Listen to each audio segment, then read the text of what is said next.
New York never slept, and neither did Ethan Cole.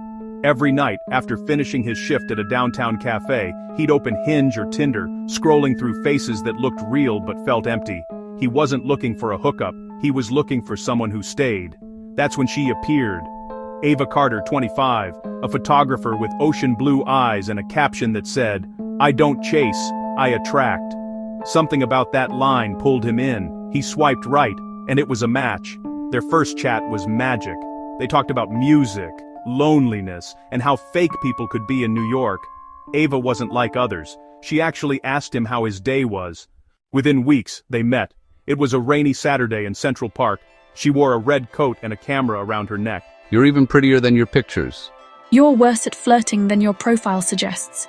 That day lasted hours. Coffee, laughter, deep talks about dreams. He told her about his plan to start a small design studio. She told him about her photography page, her struggle to get noticed, and how she hated men who only wanted attention. It felt real. For the first time in years, Ethan thought, maybe love in this city wasn't impossible.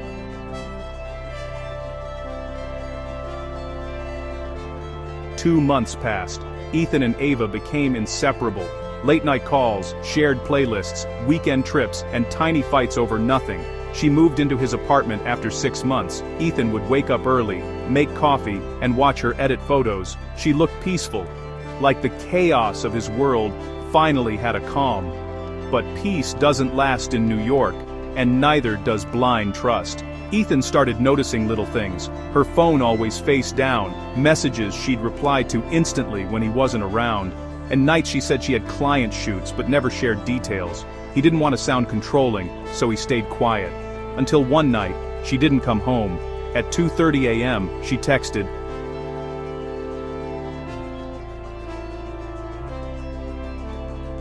"No name, no photo, nothing." Ethan's heart dropped. He didn't text back. He just sat there, in the quiet of their living room, staring at the framed picture of her smile.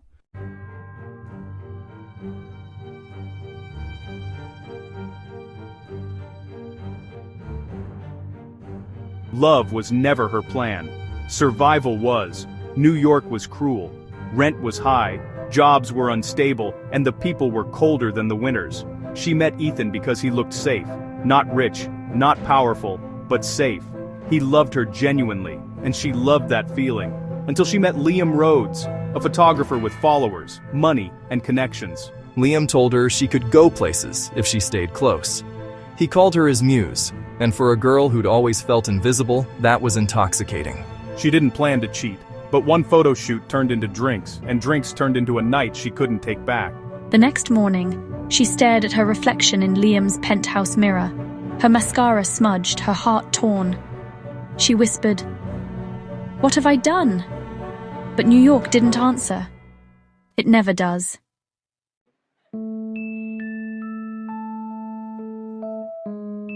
Ethan wasn't stupid, just in love. A week later, while Ava was showering, her phone buzzed. A message popped up. "Liam, last night was unforgettable. Same time tomorrow?"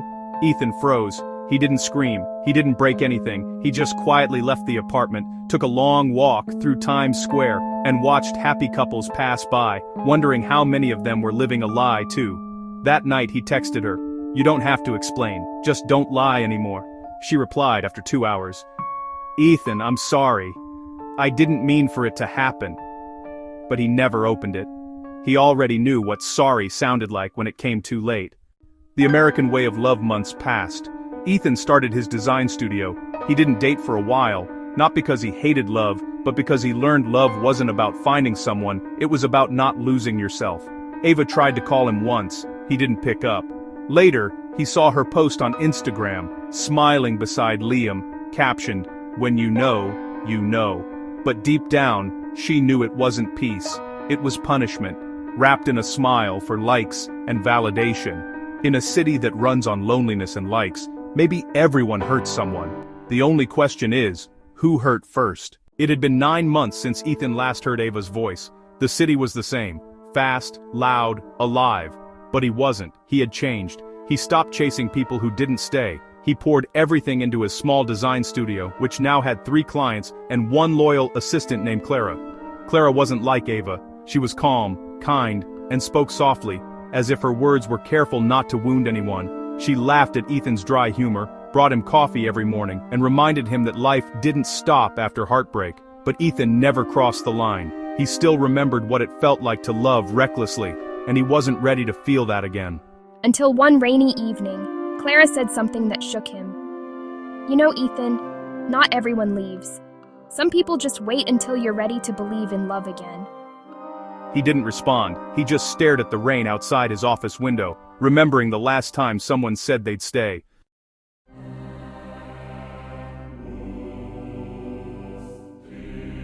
Ava's life looked perfect online. Brand deals, photography shows, expensive dinners with Liam. But the truth was hollow. Liam had grown distant. What once felt like passion now felt like control. He criticized her work, her clothes, her friends, even the way she spoke. One night, after a gallery event, he yelled at her for smiling too much with another artist. That was the moment she realized she hadn't escaped a cage, she had built a prettier one. She left his apartment that night with nothing but her camera and a broken sense of self. Back in her small rented room, she opened her old photo folder, and there he was, Ethan, laughing in Central Park, holding her hand, sunlight on his face. You loved me when I didn't even love myself. She tried texting him, Ethan, I'm sorry. You were the only one who saw me for who I really was. But she never hit send, because she knew forgiveness wasn't owed, it was earned. Fate is strange in New York. It hides people for years, then throws them into the same coffee shop on a random Tuesday. Ethan was there, finishing a client meeting. Ava walked in, hair shorter, eyes tired, holding her camera. For a moment, time stopped, neither spoke. Then she said softly, "Hey," he replied, "Hi."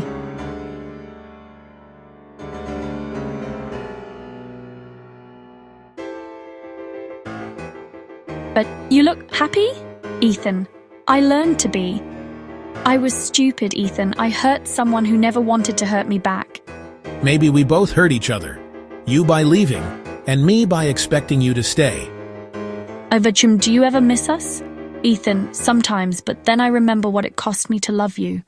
Keep it. I think it still means something. He took it quietly. As she walked away, Ethan felt something he hadn't in years. Peace. Not love, not hate, just peace. He finally understood. Closure doesn't come from hearing, "I'm sorry." It comes from realizing you're no longer waiting for it. Still up for that movie you talked about? Always. And for the first time, Ethan smiled, not because he found someone new, but because he found himself again.